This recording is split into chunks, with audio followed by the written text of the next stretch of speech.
For this video, let's talk about thumbnail drawings. This drawing technique is a simple one to make, but is still an important part of the design process. For this technique, I'm going to set a timer for 5 minutes and attempt to draw this rubber ducky to the best of my ability. So let's start the timer.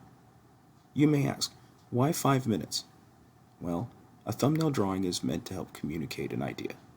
It might be used while you're generating concepts to help visually represent the idea, either for documentation or to share with your design team. It is not meant to be a final drawing that includes detailed measurements or multiple view angles. It would be like doodling on a scrap of paper when you suddenly have a bright idea. So I often set a time limit so that I do not spend too much time creating a sketch. The amount of detail in your sketch is totally up to your own drawing ability. If you finish the drawing and think it does not look good enough to show someone else, then add some labels. Now, if you are more confident in your drawing ability and feel that you can add those details within the time limit, go ahead and do so. Thumbnail drawings can be as detailed as you choose to make them.